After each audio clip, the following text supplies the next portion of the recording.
Assalamualaikum warahmatullahi wabarakatuh. Apa kabar anak-anak ibu semua?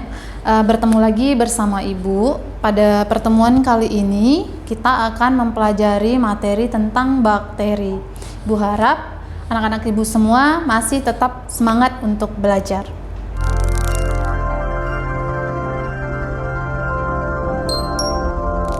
Oke, pada pertemuan kali ini kita akan mempelajari materi tentang bakteri. Adapun ruang lingkup dari materi yang akan kita pelajari itu adalah Archaebacteria, Eubacteria, peranan Archaea dan bakteri dalam kehidupan manusia.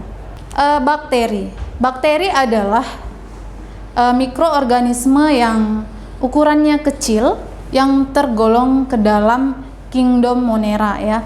Bakteri ini termasuk ke dalam mikroorganisme prokaryotik. Karena apa? Karena struktur dari inti selnya itu tidak dilindungi oleh suatu selaput atau inti selnya itu tidak dilindungi oleh suatu membran, sehingga bakteri dikelompokkan sebagai makhluk hidup prokaryotik. Apabila struktur inti sel atau nukleus dari suatu makhluk hidup itu sudah dilindungi oleh suatu selaput pelindung, maka dia itu dikelompokkan kepada makhluk hidup eukaryotik. Tetapi bakteri, karena dia tidak memiliki selaput pelindung pada inti selnya atau pada DNA-nya, maka dia dikelompokkan sebagai makhluk hidup prokaryotik. Bakteri berdasarkan habitat hidupnya dan kemampuan dalam peran kehidupannya, bakteri itu dibagi menjadi dua ya. Ada Archaebacteria atau Archaebacteria dan Eubacteria. Archaebacteria adalah jenis bakteri yang memiliki kemampuan hidup di daerah-daerah atau di lingkungan yang sangat ekstrim ya.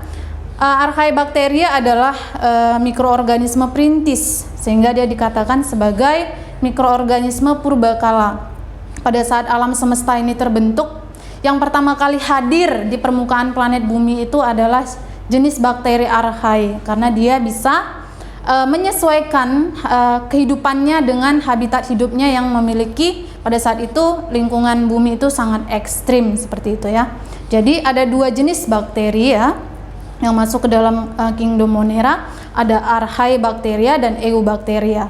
Archaebacteria adalah jenis bakteri yang dapat hidup di lingkungan yang sangat ekstrim. Sementara Eubacteria adalah bakteri biasa yang biasa kita temui di lingkungan habitat yang pada umumnya seperti itu.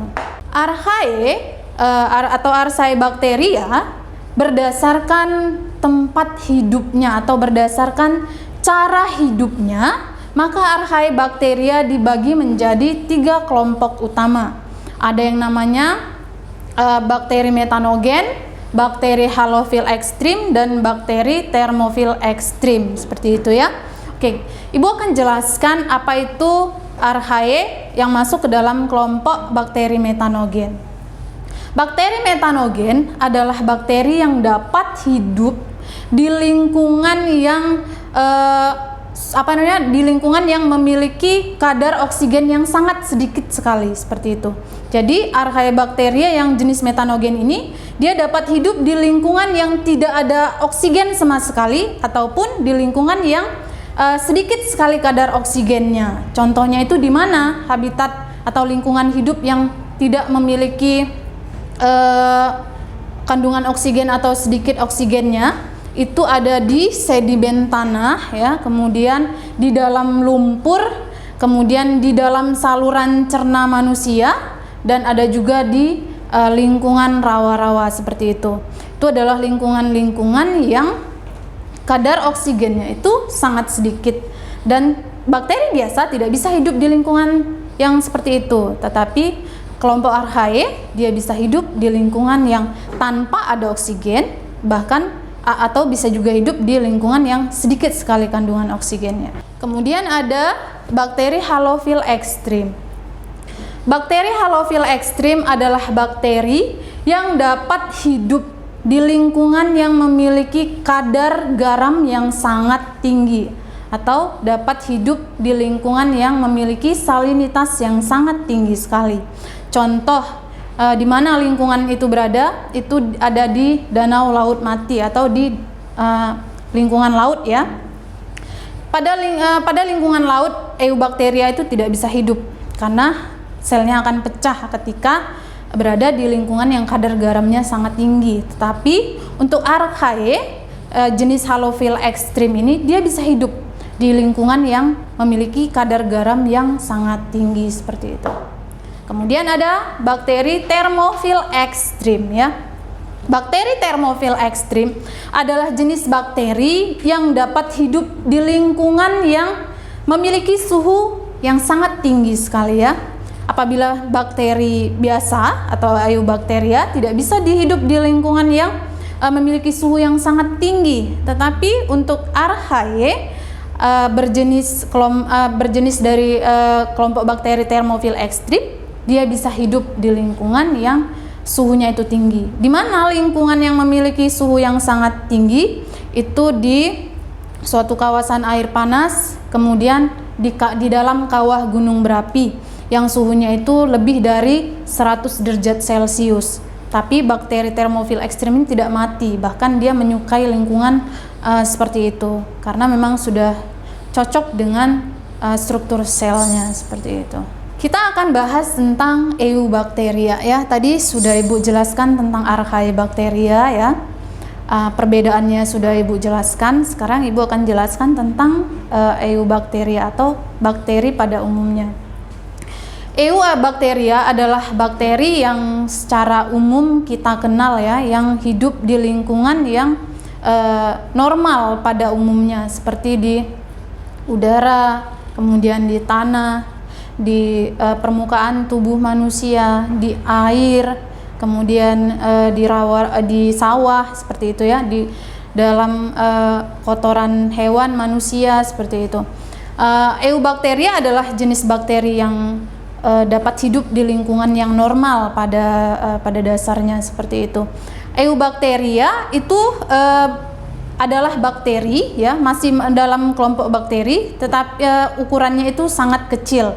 Baik eubakteria dan Archaebacteria sama-sama ukurannya itu sangat kecil ya. Dan satuan untuk mengukur dari bakteri itu adalah mikrometer seperti itu. Dan alat yang digunakan untuk melihat bakteri itu tidak bisa menggunakan mata secara langsung, tetapi kita menggunakan alat bantu yang bernama mikroskop. Bakteri bisa dilihat menggunakan mikroskop elektron, bisa juga dilihat menggunakan mikroskop cahaya seperti itu. Ciri-ciri umum bakteri ya, kita akan bahas ciri-ciri umum bakteri ya. Seperti yang sudah Ibu jelaskan bahwa ukuran bakteri itu sangat kecil sekali ya. Ukurannya itu 1 milimikron sampai dengan 10 milimikron ya. Lebarnya antara 0,5 milimikron sampai 1 milimikron. Dan habitat hidupnya itu bisa di tanah, kemudian di air, kemudian di permukaan tubuh manusia, di permukaan tubuh hewan, di kotoran hewan dan manusia seperti itu. Oke, struktur dari bakteri. Ini adalah gambar dari bakteri ya. Salah satu bentuk bakteri itu seperti ini. Oke, ini adalah bentuk bakteri yang berbentuk oval ya. Adapun struktur-struktur dari sel bakteri itu yang pertama ada yang namanya kapsul seperti ini. Permukaan lendir yang terdapat pada sel bakteri itu disebut dengan kapsul ya. Jadi kapsul itu pelindung paling luar pada sel bakteri. Dia itu strukturnya itu berbentuk seperti cairan lendir ya. Fungsinya untuk apa? Kapsul ini berfungsi untuk melekatkan si sel bakteri terhadap inang yang mungkin dia tumpangi. Atau kapsul ini berfungsi untuk melekatkan antara satu bakteri dengan bakteri lain ketika dia ingin membentuk yang namanya koloni. Koloni itu apa, Bu? Koloni itu adalah membentuk kelompok. Jadi bakteri itu dia jarang suka hidup soliter atau hidup sendiri-sendiri. Dia tuh suka bergabung dengan bakteri-bakteri yang lain membentuk koloni.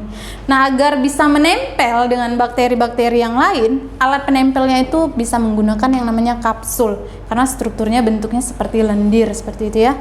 Kemudian ada yang namanya dinding sel ini.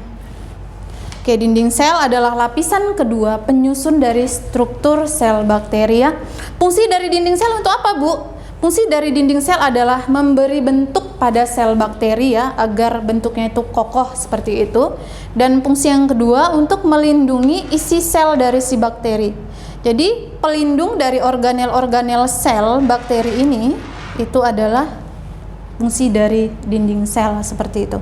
Kemudian ada membran sel. Lapisan ketiga penyusun dari struktur bakteri itu adalah membran sel. Membran sel itu strukturnya itu lentur dan lebih tipis daripada si dinding sel, dan permukaannya itu berpori-pori ya. Fungsinya untuk apa? Untuk mengatur keluar dan masuknya zat dari dalam tubuh sel bakteri atau masuknya zat dari luar tubuh si sel bakteri untuk bisa masuk ke dalam sel bakteri tersebut. Misalnya glukosa atau protein dari luar sel bakteri, itu jalur masuknya itu penyaringnya itu adalah membran sel. Kemudian ada materi DNA. Yang ini struktur yang seperti ini, seperti benang-benang ini adalah materi genetik atau materi DNA dari si sel bakteri.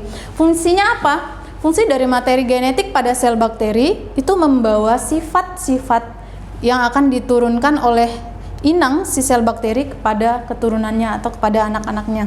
Jadi fungsi dari materi genetik setiap makhluk hidup itu sebenarnya sama saja ya anak-anak ibu. Itu fungsinya adalah menurunkan atau membawa sifat-sifat dari inangnya kepada anaknya. Kemudian ada yang namanya nukleid. Nukleid itu adalah organel dari si sel bakteri yang di dalamnya itu menyimpan atau tempat penyimpanan dari materi DNA. Jadi materi DNA itu berada di dalam yang namanya nukleid ya. Nukleid itu sama juga dengan materi DNA karena di dalam nukleid itu tersimpan materi DNA dari si bakteri. Kemudian ada yang namanya sitoplasma ini.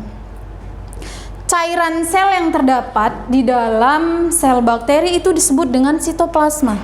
Jadi setiap sel makhluk hidup itu ada cairan di dalam selnya. Ya, baik itu sel manusia, sel hewan, dan sel bakteri itu punya cairan di dalam selnya yang disebut dengan sitoplasma. Fungsinya untuk apa? Tempat reaksi kimia terjadi. Tempat berlangsungnya reaksi kimia di dalam sel itu berlangsung di dalam cairan sitoplasma. Jadi apabila sel itu ingin mengolah makanannya menjadi energi, proses reaksi kimia itu terjadi atau berlangsung di dalam sitoplasma selnya. Kemudian ada yang namanya ribosom. Granula kecil-kecil seperti ini ya, atau butiran-butiran kecil seperti ini yang mengambang di permukaan dari sitoplasma itu disebut dengan ribosom. Fungsinya untuk apa? Organel ribosom berfungsi untuk mensintesis atau membuat yang namanya zat protein. Jadi protein itu ada yang didatangkan dari luar sel bakteri, ada yang memang sel bakteri itu sendiri dapat membuatnya ya dengan bantuan organel ribosom. Kemudian ada yang namanya mesosom. Pelipatan membran sel atau invaginasi membran sel ke arah dalam seperti ini itu disebut dengan mesosom. Fungsinya untuk apa? Untuk mensintesis dinding sel. Apabila dinding sel bakteri itu mengalami robek atau rusak, maka akan dibuat lagi, diganti dengan dinding sel yang baru. Maka yang berfungsi, organel yang berfungsi untuk mensintesis atau membuat dinding sel yang baru itu adalah fungsi dari si mesosom. Mesosom juga berfungsi untuk proses reproduksi pada si sel bakteri, untuk menghasilkan bakteri atau untuk berfungsi untuk membantu proses pembelahan sel pada bakteri seperti itu. Kemudian ada yang namanya plasmid seperti ini. Dari sirkular kecil seperti ini itu disebut dengan plasmid. Plasmid adalah materi genetik jenis kedua pada sel bakteri ya. Jadi plasmid ini disebut juga dengan materi genetik kedua ya. Yang fungsinya untuk apa? Plasmid berfungsi untuk membuat si sel bakteri ini kebal atau resistensi terhadap antibiotik. Apabila suatu sel bakteri di dalamnya itu memiliki DNA ganda, ada plasmidnya, ya, maka itu adalah bakteri yang kuat atau kebal terhadap antibiotik. Tetapi tidak semua bakteri itu memiliki DNA ganda. Kebanyakan dia hanya memiliki nukleat saja, tapi tidak memiliki plasmid. Apabila suatu bakteri di dalam selnya memiliki plasmid, dia berarti istimewa karena dia kuat atau resisten terhadap antibiotik. Kemudian ada pili. Rambut-rambut halus di permukaan dari si sel bakteri ini disebut dengan pili.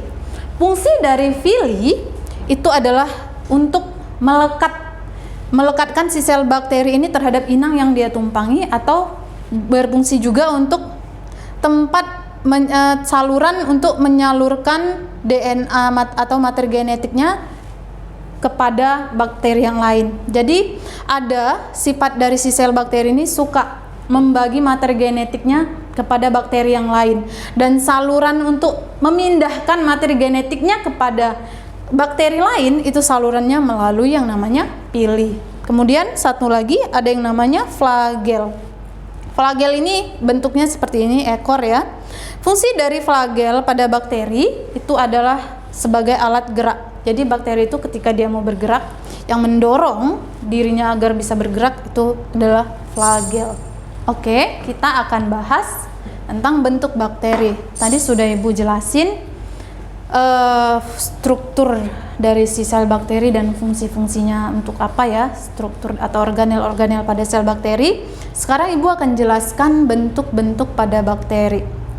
Jadi bakteri itu punya bentuk-bentuk, dia punya bentuk tubuh atau bentuk sel ya. Bentuk sel bakteri itu ada yang berbentuk bulat atau biasa juga disebut dengan kokus. Kokus itu artinya adalah bulat ya. Apabila ada satu jenis bakteri yang bentuk bulat, dia hidup sendiri, soliter seperti ini, maka itu disebut dengan struktur bakteri monokokus. Apabila ada bakteri yang berkoloni dengan bakteri yang lain membentuk rantai panjang, membentuk rantai seperti ini, maka itu disebut dengan bakteri Streptococcus. Dan apabila ada bakteri yang membentuk koloni dengan bakteri-bakteri yang lain, membentuk struktur buah anggur seperti ini, maka itu disebut dengan Staphylococcus. Kemudian kalau ada dua bakteri yang berkoloni disebut dengan Diplococcus.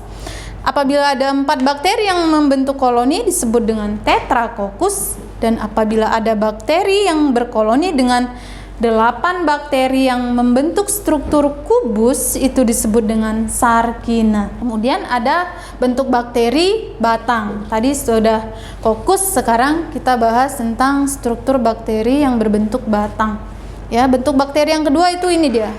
Basil. Basil itu sama dengan batang ya.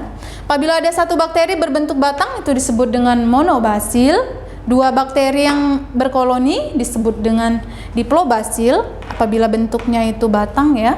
Dan apabila ada bakteri yang bergabung dengan bakteri yang lain membentuk koloni yang strukturnya itu mirip seperti rantai, maka disebut dengan streptobasil. Kemudian ada bentuk bakteri spiral. Jadi ada 3 jenis bentuk bakteri ya. Yang terakhir adalah bentuk spiral.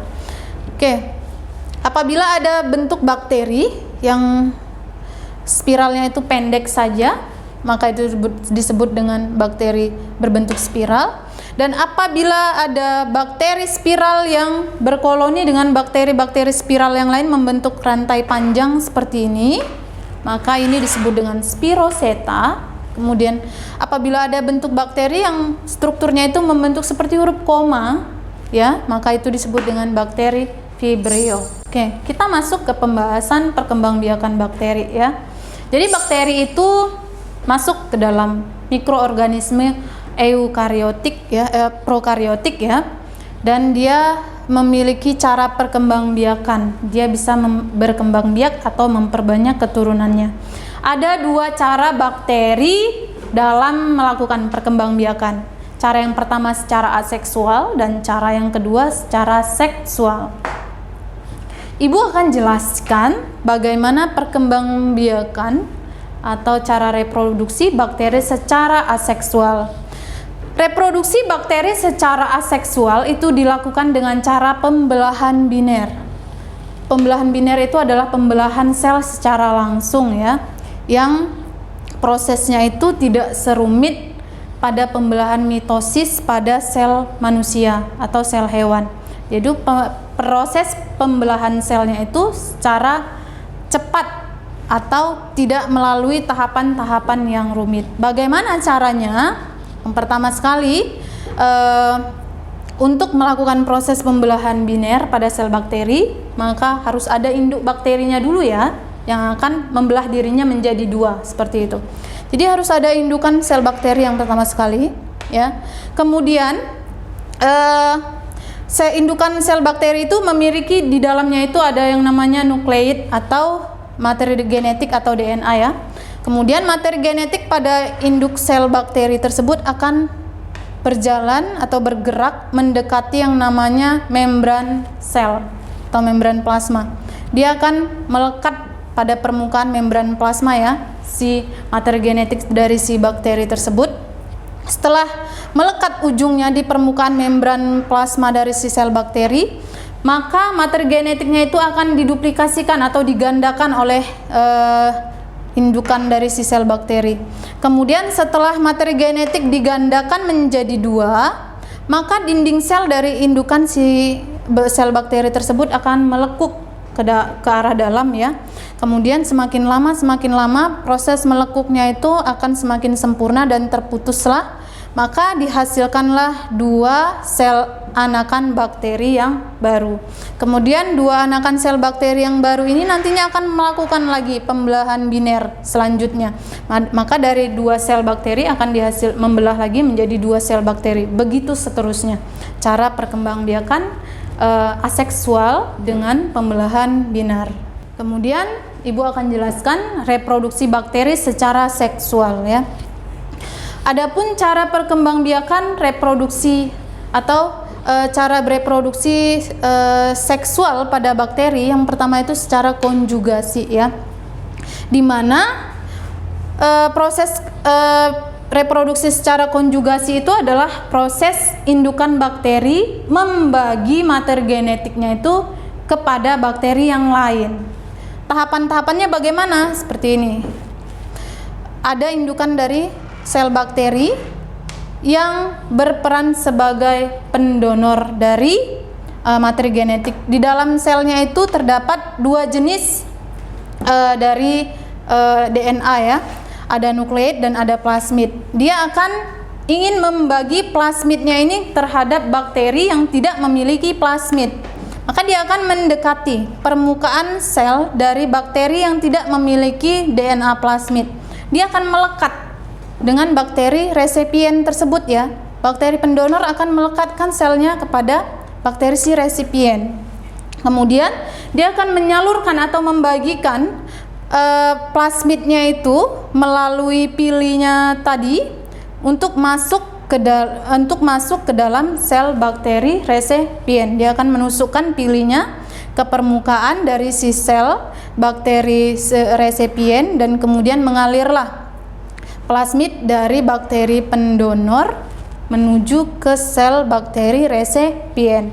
Kemudian setelah masuk sebagian dari materi plasmid dari bakteri pendonor, maka bakteri si resipien sudah memiliki materi plasmid. Jadi dia juga sudah memiliki materi DNA ganda di dalam selnya, seperti itu. Cara reproduksi secara seksual yaitu dengan cara transformasi. Reproduksi bakteri secara transformasi di mana ada bakteri yang sudah mengalami lisis atau kematian ya, sehingga ketika suatu bakteri itu sudah mengalami kematian, itu hanya selnya saja yang pecah, tetapi isi dari selnya itu akan keluar dari selnya dan mengambang di udara. Apa yang mengambang di udara dari sel yang sudah mengalami kematian itu adalah DNA-nya. Jadi ketika suatu sel bakteri mengalami kematian, DNA-nya itu tidak hilang atau tidak hancur, dia hanya terlepas dari sel dari sel bakteri yang sudah mati tadi, kemudian dia mengambang di udara. Lalu ada bakteri yang masih hidup. Dia akan mengambil fragmen atau bagian dari materi DNA yang mengambang di udara dari milik si sel bakteri yang sudah mati tersebut, kemudian diambil dan dia akan memasukkan sendiri ke dalam sel tubuhnya si materi DNA yang mengambang di udara tersebut, dan akan dimasukkan ke dalam selnya dan digabungkan dengan materi genetik dirinya sendiri. Jadi di dalam sel bakteri yang melakukan reproduksi seksual secara transformasi, di dalam selnya itu ada dua jenis atau gabungan antara DNA satu bakteri dengan DNA bakteri itu sendiri, seperti itu. Cara reproduksi seksual yang ketiga adalah secara transduksi, di mana materi genetik dari satu bakteri masuk ke sel tubuh bakteri yang lain dengan bantuan virus. Jadi yang memasukkan materi genetik dari bakteri lain ke bakteri yang lain itu perantaranya melalui bantuan dari virus. Bu akan jelaskan peranan bakteri dalam kehidupan. Ada peranannya itu sebagai flora normal, kemudian itu yang menguntungkan ya kalau flora normal itu. Flora normal itu apa, Bu? Itu adalah kumpulan dari bakteri yang secara alami hidup di permukaan tubuh pada manusia, yang fungsinya untuk apa? Untuk mencegah bakteri-bakteri yang dapat menyebabkan penyakit untuk masuk ke dalam tubuh kita. Jadi pelindung tubuh kita ini tidak hanya antibodi saja ya anak-anak ibu semua, ada juga dari bantuan bakteri yang disebut dengan flora normal. Dia itu hidup di permukaan tubuh kita, yang dimana dia itu membantu proses mencegah masuknya bakteri patogen ke dalam tubuh kita, seperti itu. Itu yang positifnya ya. Kemudian yang negatifnya itu dapat menyebabkan penyakit seperti bakteri Mycoplasma pneumonia, penyebab penyakit pneumonia, kemudian Mycobacterium tuberculosis yang dapat menyebabkan penyakit TBC, kemudian Neisseria meningitis itu bisa menyebabkan penyakit meningitis, kemudian ada bakteri Bordetella pertussis penyebab penyakit batuk rejan pada bayi, kemudian ada Shigella dysenteriae itu adalah bakteri yang menyebabkan penyakit disentri. Oke, sekian dari penjelasan materi bakteri pada hari ini. Ibu harap semoga kalian bisa memahaminya dan kalian tidak lelah untuk belajar dari sekian banyak mata pelajaran ya yang harus dipelajari. Ibu harap semua anak-anak ibu bisa optimis, bisa yakin dan tetap semangat untuk terus belajar. Sekian dari ibu. Assalamualaikum warahmatullahi wabarakatuh.